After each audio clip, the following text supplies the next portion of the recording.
Hello दोस्तों, आप सभी लोगों का स्वागत है भार्गवा कैरियर इंस्टीट्यूट को। आज हम लोग डिस्कस करने वाले हैं जो अपना डीएलएड का पेपर होने वाला है कल। वर्तमान भारतीय समाज एवं प्रारंभिक शिक्षा, इससे संबंधित जो आपका वीडियो है ये आपका पीडीएफ के माध्यम से हम ला रहे हैं। बहुत ही कम टाइम में आप पूरा सिलेबस एक बार रिवाइज कर लेंगे और ये आपके लिए बहुत ही महत्वपूर्ण होने वाला है। तो अपना जो टॉपिक है वर्तमान भारतीय समाज एवं शिक्षा, इसमें जो सिलेबस में शुरू में दे रखा हुआ है, शुरू के एक दो पार्ट, उसमें क्या है कि शिक्षा की परिभाषा दे रखी है, विभिन्न विद्वानों के विचार दे रखे हुए हैं एवं उनके कथन दे रखे हुए हैं। तो इसमें हम कुछ जो एग्जाम में लगातार पूछे गए हैं डीएलएड के, उससे संबंधित कुछ यहाँ पे लाए हैं। चलिए ले चलते हैं हम आगे। अ, शिक्षा से मेरा अभिप्राय बालक तथा मनुष्य के शरीर, मन तथा आत्मा के सर्वांगीण विकास है। ये किसने कहा? ये महात्मा गांधी जी ने कहा है, उनका कथन है। इसके बाद आगे चलते हैं। दूसरा अपना है स्वामी विवेकानंद जी का कथन। ये क्या कहते हैं? मनुष्य की अंतर्निहित पूर्णता को अभिव्यक्त करना ही शिक्षा है। ये किसने कहा है? स्वामी विवेकानंद जी ने। देखिए इसमें ये आपको ये कथन बहुविकल्पी में देखने को मिलेगा। ये कथन दिया रहेगा और चार ऑप्शन दिए रहेंगे और पूछा जाएगा कि ये कथन शिक्षा के बारे में किसने कहा है। रविन्द्रनाथ टैगोर जी ने क्या कहा है? सर्वोच्च शिक्षा केवल सूचना प्रदान करना ही नहीं, संपूर्ण सृष्टि में सामंजस्य स्थापित करना भी है। गुरु नानक देव जी ने क्या कहा है? विद्या विचारिते परोपकारी। ये गुरु नानक देव जी का कथन है। प्लूटो साहब क्या कहते हैं? प्लूटो साहब कहते हैं व्यक्ति की शरीर तथा आत्मा को जागृत कर, देखिए क्या कर रहे हैं, व्यक्ति की शरीर तथा आत्मा को जागृत कर पूर्णता की ओर ले जाना ही शिक्षा है। क्या है? पूर्णता की ओर ले जाना ही शिक्षा है।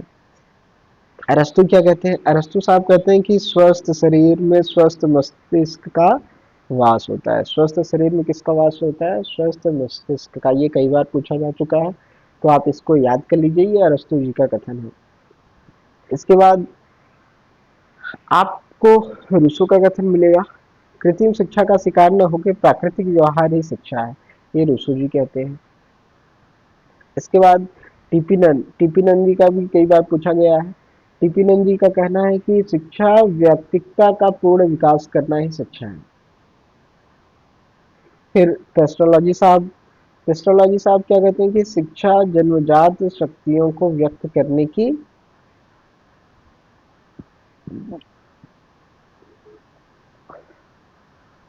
इसके बाद हम हर्बर्ट पे आ जाते हैं। हर्बर्ट साहब ने कहा है अच्छे चरित्र का निर्माण करना ही जो है वो शिक्षा है। किसका निर्माण करना? चरित्र का निर्माण। ये कौन कर रहा है? हर्बर्ट साहब कर रहे हैं।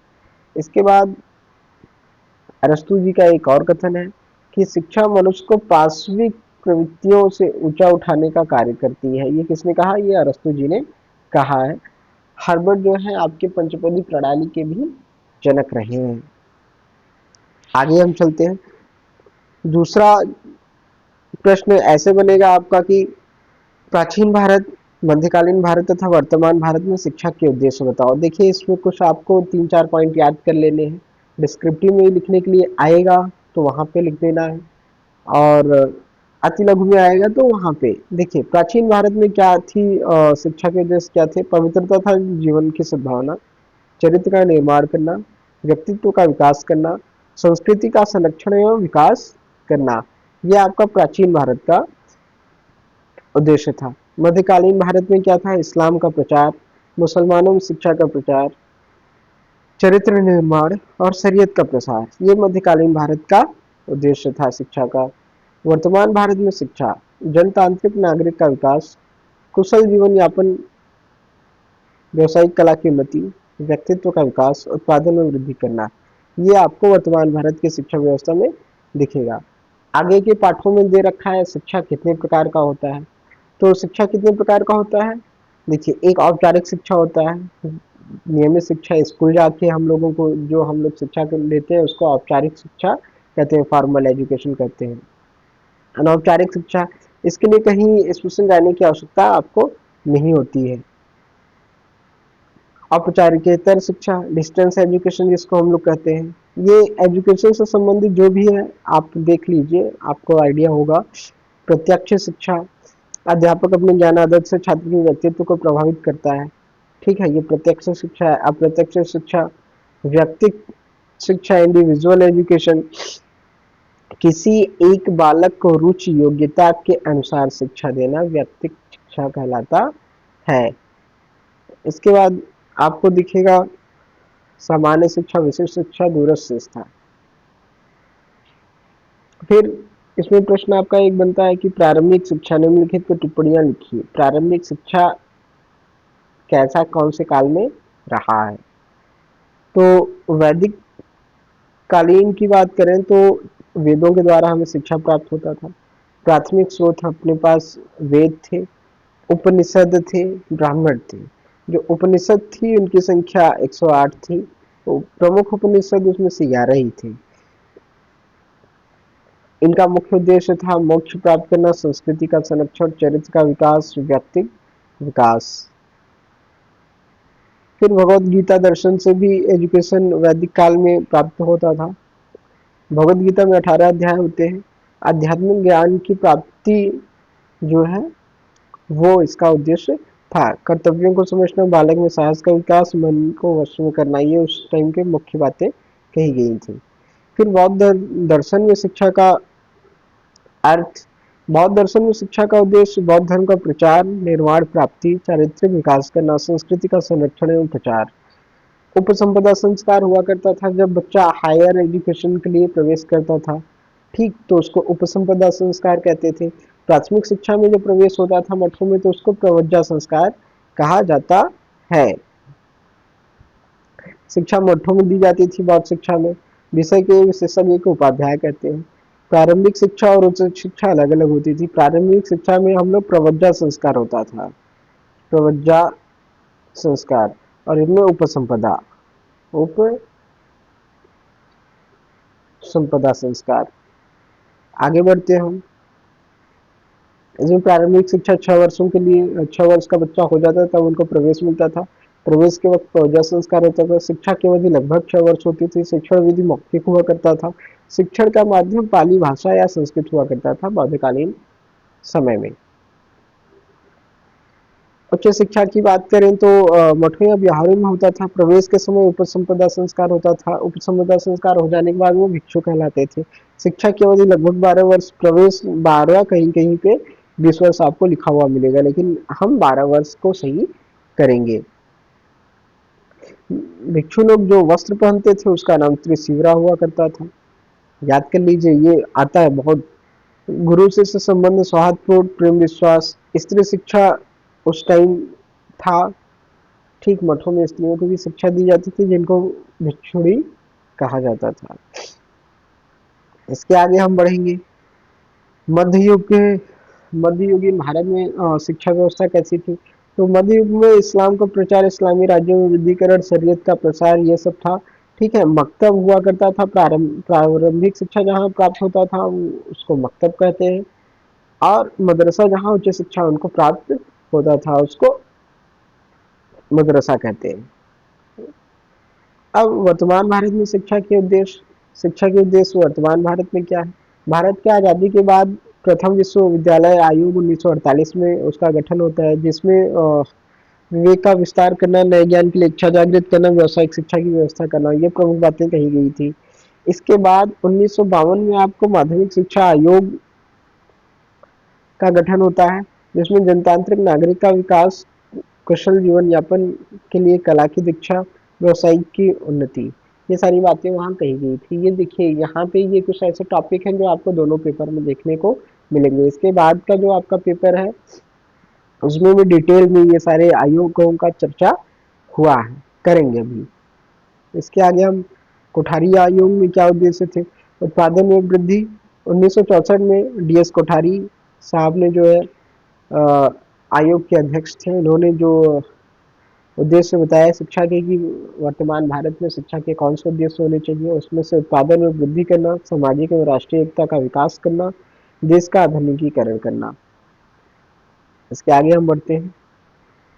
यहाँ प्रमुख शैक्षिक विचारधाराएं और विचारकों की विवेचना। इस प्रश्न पत्र में आपको मुख्यतः तीन देखने को मिलेंगे विचारवाद, जिसमें से प्रमुख जो था एक आदर्शवाद है, जिसके प्रणेता प्लेटो और सुकरात को माना जाता है। आदर्शवाद में मन को प्रमुख स्थान दिया गया है। देखिए, आपको एक नंबर में ये लिखने आदर्शवाद की परिभाषा दीजिए, आदर्शवाद क्या है, इस प्रकार से प्रश्न आएगा। तो उसमें लिखना है कि आदर्शवाद एक ऐसा विचारधारा है जिसमें मन को स्थान दिया गया है। इसके जो फॉलोअर्स थे वो प्लूटो और सुकरात इत्यादि थे। इसके बाद प्रकृतिवाद, प्रकृतिवाद को रूसो स्पेंसर इसके रहे हैं। प्रकृति को प्रमुख स्थान प्रकृतिवाद में दिया गया है। इसके बाद प्रयोजनवाद, प्रयोजनवाद के प्रणेता जॉन डीवी रहे हैं। ये अनुभव केंद्रित रहा है। ठीक, इसमें अनुभव को ज्यादा वरीयता दी गई है। चलिए आगे बढ़ते हैं। आदर्शवाद, प्लेटो साहब के अनुसार आदर्शवाद क्या है? आदर्शवाद में मन तथा चेतना को सर्वोपरि रखा गया है। किसको? मन तथा चेतना को सर्वोपरि रखा गया है। आत्मानुभूति ही अंतिम उद्देश्य है। इस जगत में समस्त वस्तुएं चेतना की अभिव्यक्ति है। इसमें व्यक्ति आत्मानुभूति एवं सत्यम से एवं सुंदरम की प्राप्ति कर सके, ऐसा आदर्शवाद में कहा जाता है। इसके जो विचारक रहे हैं वो प्लेटो साहब रहे हैं। प्रकृतिवाद में आते हैं। प्रकृतिवाद में क्या कहा गया कि इस दर्शन में प्रकृति को सब कुछ माना गया है। क्या माना गया है? सब कुछ माना गया है। ये दो प्रकार के थे, एक यंत्रवाद, एक वैज्ञानिक प्रकृतिवाद। इसमें दो थे, एक भौतिक विज्ञान, एक जीव विज्ञान। इसमें शिक्षण विधियां क्या होती थी? लर्निंग बाय डूइंग, करके सीखना, स्वानुभव से सीखना, प्रत्यक्ष अनुभव से सीखना। ये इसकी शिक्षण विधियां थी प्रकृतिवाद की। प्रकृतिवाद मुख्यतः जड़ में विश्वास करता, ना कि चेतना में। इसके विचारक रूसो एवं हर्बर्ट साहब रहे हैं। ठीक है, रूसो कहते हैं कि प्रकृति की ओर लौटो, ईश्वर सभी को अच्छी बनाता है किंतु मनुष्य के हाथों में आके दूषित हो जाता है। ये रूसो साहब का कथन है। पूछा भी गया है, आगे भी पूछने की संभावना है। एमिल इनकी एक किताब है जो कि रूसो जी ने लिखा है। तो एमिल किसकी किताब है? रूसो की। इसके आगे हम बढ़ते हैं। प्रयोजनवाद, प्रयोजनवाद में है जेम्स के अनुसार प्रयोजनवाद क्या है? जेम्स के अनुसार प्रयोजनवाद मस्तिष्क का स्वभाव एवं मनोवृत्ति है। यह विचार प्रकृति की सत्य के सिद्धांत है। प्रैट ने क्या कहा है? प्रयोजन हमें अर्थ का सिद्धांत, सत्य का सिद्धांत एवं वास्तविक सिद्धांत देता है। इसके विचारक जॉन डीवी रहे, जेम्स प्रैट, विलियम जेम्स इत्यादि रहे हैं। मूल मीमांसा या मूल प्रयोजनवाद में क्या है? नैतिक मूल्य क्या है? सुंदर क्या है? धर्म क्या है? ईश्वर क्या है? इन सारी चीजों को चर्चा हम लोगों को मूल दर्शन प्रयोजनवाद में देखने को मिलेगा। प्रयोजनवाद में बालक को शिक्षा उसकी रुचि के अनुसार दिया जाता है। किसके अनुसार? इसमें मतलब सर्वोपरि बच्चा रखा गया है, बच्चे के अनुसार हमको शिक्षा देना है, ये प्रयोजनवाद में कहा गया है। प्रयोजनवाद के विभिन्न रूप। प्रयोगवादी प्रयोजनवाद, जो वैज्ञानिक प्रयोजनवाद, मानवतावादी प्रयोजनवाद, ये प्रयोजनवाद के प्रारूप है। प्रयोजनवाद के जन्मदाता की बात करें तो चार्ल्स पियर्स साहब हैं। 1839 से 1914 इनका जीव भी रहा है। अब आगे हम लोगों को महात्मा गांधी का शैक्षिक दर्शन मिलेगा, जिसमें कहा जाता है कि सच्ची शिक्षा वह है जिसके द्वारा बालकों के शारीरिक विकास, मानसिक एवं आध्यात्मिक विकास को प्रोत्साहन मिले। चरित्र निर्माण को इन्होंने प्रमुख माना। इनका एक पत्र हरिजन हुआ करता था। बुनियादी शिक्षा का जनक इन्हीं को कहा जाता है। इनके शिक्षा का उद्देश्य था सर्वांगीण विकास, आध्यात्मिक विकास एवं चरित्र निर्माण। फिर रविन्द्रनाथ टैगोर जी की शिक्षक विचारधारा हम समझते हैं। टैगोर जीवन के शाश्वत मूल्यों पर विश्वास करते थे। सत्यम शिवम सुंदरम युक्त आत्मा की अमरता एवं स्वतंत्रता पर विश्वास रखते थे। टैगोर बाल केंद्र शिक्षा के समर्थक थे। इनके अनुसार शिक्षा का क्या उद्देश्य है? व्यक्ति का सर्वांगीण विकास, बंधनों से मुक्त, शारीरिक विकास, वातावरण से संवयन। इन्होंने एक शांति निकेतन और विश्व भारती की स्थापना भी किया। शांति निकेतन की स्थापना 1901 में किया देवेंद्रनाथ ठाकुर, इनके पिताजी। ठीक, रमणी के एक उद्यान हुआ करता था। ये माध्यम इसमें मातृभाषा में दिया जाता था। विश्व भारती उच्च शिक्षा के लिए इन्होंने स्थापना किया 6 मई 1982 में, जहाँ पर उच्च शिक्षा प्रदान की जाती थी। अब गिजूभाई की शैक्षिक विचारधारा क्या थी? गिजूभाई की बाल केंद्रित शिक्षा नहीं थी। बालक का अध्ययन करने के लिए मनोविज्ञान की 4 प्रमुख विधियां: प्रेक्षण अर्थात ऑब्जर्वेशन, प्रयोग, अंतर्निरीक्षण, मनोविश्लेषण, ये 4 विधियां इन्होंने बताई। प्रमुख शिक्षण विधि: कविता के माध्यम से, व्याकरण के माध्यम से, मातृभाषा के माध्यम से शिक्षा देने की बात गिजूभाई जी ने कहा है। विद्यालय को बाल भवन गिजूभाई ने कहा है। देखिए ये 1 नंबर में आपको दिखेगा कि विद्यालय को बाल भवन किसने कहा है, तो ये गिजूभाई जी ने कहा है। बालदेव गिजूभाई जी ने कहा इनकी प्रमुख पुस्तक, ये याद रखिएगा, यहाँ से बहुत प्रश्न आता है, गिजूभाई के 2 पुस्तकों का नाम लिखिए, या दिवास्वप्न ने किसका किताब है प्राथमिक शाला में भाषा शिक्षा, ये दोनों गिजूभाई जी का है, इसको आपको ध्यान रखना पड़ेगा। स्वामी विवेकानंद जी की विचारधारा क्या है? शिक्षा और उसकी अभिव्यक्ति मनुष्य को पहले मौजूद है, शारीरिक विकास जीविकोपार्जन, ये इनका। अब फ्रेडरिक फ्रॉवेल, ये जो है किंडरगार्टन विधि के जनक रहे हैं, ठीक है। इन्होंने पाठशाला के एक बाग से इसको पौधा व शिक्षा को माली कहा है। फ्रावेल का किंडरगार्टन क्या कहता है कि फ्रावेल का किंडरगार्टन आदर्शवादी, फ्रावेल साहब आदर्शवादी दार्शनिक थे। 1839 में इन्होंने स्कूल खोला जिसका नाम किंडर गार्डन अर्थात बालोद्यान रखा। वह कहते हैं कि हमें अपने बच्चों के लिए जीवित रहना है। किंडर गार्डन, किंडर मीन्स होता है बच्चे, गार्डन मीन्स उद्यान। इनके अनुसार शिक्षा एक ऐसी प्रक्रिया है जिसके द्वारा बालक अपनी जन्मजात शक्तियों की अभिव्यक्ति करता है। इनकी प्रमुख पुस्तक है education of man, mothers and play song. देखिए किताबें बहुत पूछी जाती हैं, एक प्रश्न तो आपको पक्का है ये देखने को मिलेगा। फिर मारिया मॉन्टेसरी का हम देखते हैं, ये मनोवैज्ञानिक आधार पर पढ़ाने को कहती हैं। शिक्षा प्रणाली में पाठ्यक्रम, भाषा की शिक्षा, कर्मेंद्रियों की शिक्षा एवं ज्ञानेंद्रियों की शिक्षा। इनकी 3 किताबें आई हैं। 1939 में ये भारत भी आई थी। डिस्कवरी ऑफ चिल्ड्रन इनकी एक प्रमुख किताब रही है। जॉन डीवी की विचारधारा प्रयोजनवाद के ये जनक रहे हैं, पता है आपको। इनकी प्रमुख पुस्तक डेमोक्रेसी ऑफ एजुकेशन, ये टेट में भी पूछा जा चुका है। डेमोक्रेसी एंड एजुकेशन किसकी किताब है? तो जॉन डीवी साहब का है। School and society, how we think, education essay, education today, problems of man, schools of tomorrow, experience and education, ये इनकी प्रमुख किताबें रही हैं। इसके क्रिया द्वारा सीखना, 2 आधार शिक्षा के, मनोवैज्ञानिक और सामाजिक आधार इन्होंने बताया। शिक्षा एक सामाजिक प्रक्रिया है, शिक्षा का अर्थ विकास है, शिक्षा का अर्थ जीवन है, ये डीवी साहब कहते हैं। प्लूटो साहब की विचारधारा की बात हम करते हैं। आदर्शवादी दार्शनिक थे, हम लोगों ने देखा कि आदर्शवाद के जो प्रणेता रहे हैं वो प्लूटो साहब रहे हैं। शिक्षा इनके अनुसार शरीर व आत्मा को जन्मजात योग्यता के अनुसार पूर्णता की ओर ले जाना ही शिक्षा है। प्लूटो को शिक्षा योजना 2 तरह की, एक प्राथमिक शिक्षा 1 से 20 वर्ष और उच्च शिक्षा 20 से 50 वर्ष, इन्होंने ये बात कही हुई है। स्त्री शिक्षा के ये समर्थक रहे। शिक्षण विधि वार्तालाप विधि या सुकरात विधि हम कहते हैं उसको। स्थापित एकेडमी इनका एक संस्थान रहा है जिसकी स्थापना इन्होंने किया था। शिक्षा तथा समाज में संबंध, जब हम एंड में अपने सिलेबस में पहुंचते हैं तो शिक्षा और समाज में संबंध की बात की जाती है। तो व्यक्ति जिस समाज में रहता है उसी के अनुरूप शिक्षा का रूप होता है। शिक्षा का प्रबंध समाज की आवश्यकता की पूर्ति करना, ये बहुत बड़ी बात है कि शिक्षा का प्रबंध क्या है? समाज की आवश्यकता की पूर्ति करना। शिक्षा को प्रभावित करने वाले कारक कौन कौन है? परिवार, समाज, विद्यालय, राज्य, जनसंचार साधन, ये सब शिक्षा के प्रभावी कारक होते हैं। शिक्षा और सामाजिक परिवर्तन, विद्यालय तथा समुदाय का संबंध।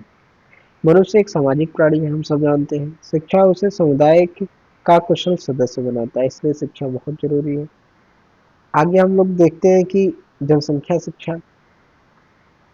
जनसंख्या शिक्षा क्या कहता है कि जनसंख्या शिक्षा एक ऐसे शैक्षिक कार्यक्रम है जो छात्रों में जनसंख्या की स्थिति संबंधी परिवार, समाज तथा देश के उचित दृष्टिकोण एवं व्यवहार विकसित करने का प्रयास करता है। राष्ट्रीय जनसंख्या नीति 16 अप्रैल 1976 का जनसंख्या शिक्षा प्रारंभ महाराष्ट्र में सर्वप्रथम हुआ। विश्व जल दिवस 22 मार्च को मनाया जाता है। इसके बाद मानवीय मूल्य हम आ जाते हैं। मानवीय मूल्य में क्या आपको मिलेगा कि 4 मानवीय मूल्य लिखिए या मानवीय मूल्यों के बारे में चर्चा करिए। 2 नंबर में आपको आएगा एंड में बिल्कुल ये टॉपिक दे रखा हुआ है। तो सच्चाई, सत्यनिष्ठा, उत्तरदायित्व, दया भाव, ये सब आपको लिखना है। तो इस प्रकार से आप अपना प्रथम प्रश्न पत्र बहुत अच्छे से 2 घंटे में 50 नंबर का पूर्णांक है, अगर ध्यान से आप करेंगे तो इसमें बहुत सारे अच्छे नंबर आने की पूरी संभावना रहती है। तो धन्यवाद हमारे साथ जुड़ने के लिए। नेक्स्ट वीडियो हम बहुत जल्दी अपलोड करेंगे। साथ बनाए रखिए। धन्यवाद।